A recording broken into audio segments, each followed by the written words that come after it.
समादरणीय आर्य समाज के भामाशाह और हमारे प्रेरणा स्रोत महाशय धर्मपाल जी, मंच पर विद्यमान सभी अधिकारी वर्ग, सम्मान्य गण, भाइयों और बहनों, मैं आर्य केंद्रीय सभा का आभारी हूँ, धन्यवाद करता हूँ कि मुझे ये सम्मान उन्होंने दिया। धर्मपाल जी कह रहे थे विद्वता तो मुझसे बहुत दूर है, मेरा और विद्वता का संबंध ऐसा है जैसा पृथ्वी का और आकाश का। विद्वान थे हमारे स्वामी वेदानंद जी, जो लगभग 14 भाषाओं के विद्वान थे। विद्वान थे हमारे आचार्य दर्शनों के विद्वान उदयवीर जी, जिन्होंने प्रतिष्ठा प्राप्त की। विद्वान थे हमारे पंडित युधिष्ठिर जी मीमांसक, जो व्याकरण के धड़ाधड़ विद्वान थे। हम क्या हैं उनके सामने? कुछ भी तो नहीं है, तृण के समान नहीं है। और मैं आपको ये भी आगाह करना चाहता हूँ कि विद्वत परंपरा लुप्त होती जा रही है। आर्य समाज को संभालना चाहिए और ऐसे विद्वान उत्पन्न करने चाहिए। मैं थोड़ा सा निवेदन और भी कर देना चाहता हूँ इस विषय में।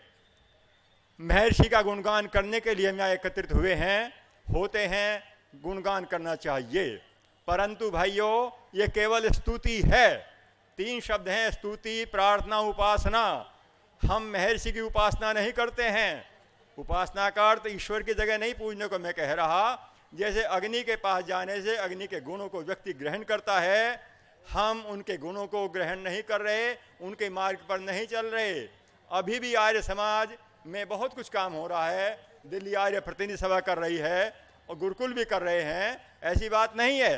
परंतु वह उष्णता जो होनी चाहिए थी वह नहीं है। जो आर्य समाज का प्रभाव होना चाहिए था वह नहीं है।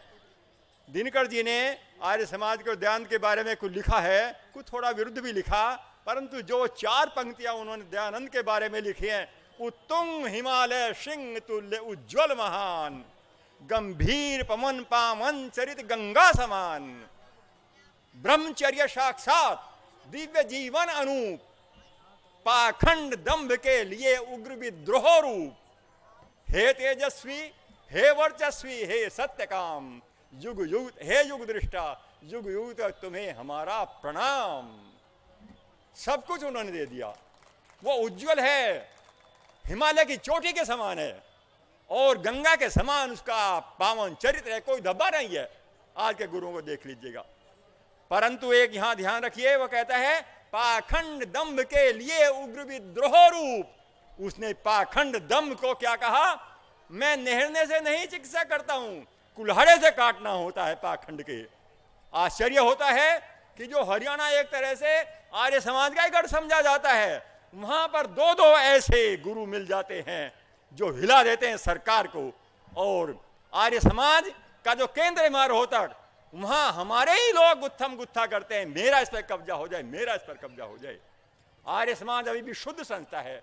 आर्य समाज के अनुयायियों का कोई मुकाबला नहीं कर सकता। उनका चरित्र शुद्ध है, आर्य समाज शुद्ध है, हमारे सिद्धांत शुद्ध है। फिर भी ये क्यों होता जा रहा है? केवल एक ही बुराई है, अरे संगठित हो जाओ। आर्यो यदि संगठित नहीं होगे, यही दशा होती चली जाएगी, होती चली जाएगी। मुसलमानों में संगठन है, ईसाइयों में संगठन है, जैनियों में, सब में संगठन है। हमारा संगठन कहाँ बिखर रहा है? क्यों बिखर रहा है? तब तक कार्य नहीं होगा। इसलिए हो जाइए, अभी समय है। हमारे पास क्या नहीं है? आध्यात्मिकता है, विद्या है, शौर्य सब है।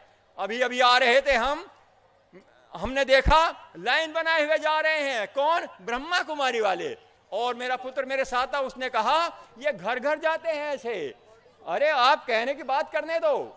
हाँ, घर घर जाते हैं। क्या आपको बात अच्छी नहीं लग रही है? क्या काम कीजिएगा, समझ गए? क्या वो घर जा जाओ। उन्होंने कहा मेरे एक दोस्त को इन्होंने घर घर जाकर के अपना बना लिया, छोड़ने को तैयार नहीं है। हमें यह करना होगा। हमारे जो सत्संग होते हैं वो वहां खाली पड़े रहती है हमारी दरिया, वहां से निकलिए, बदलिए। जैसे इस प्रकार से ये ध्यान का चित्र है, आज हमें ध्यान को प्रतिष्ठित कीजिएगा, बाहर प्रतिष्ठित कीजिएगा।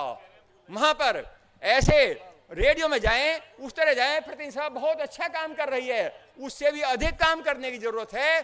दयानंद को अभी महिला दिवस मनाया गया, दयानंद का कहीं नाम नहीं था। उससे पहले अछूतोद्धार मनाया गया, दयानंद का कहीं नाम नहीं था। ये जान पूछकर हो रहा है, हमारे शैथिल्य से हो रहा है कि दयानंद को पर्दे से भी हटाया जा रहा है। राष्ट्र निर्माता पुस्तक में कहीं देखे दयानंद का नाम है क्या? तो ये दयानंद को प्रतिष्ठित कीजिए।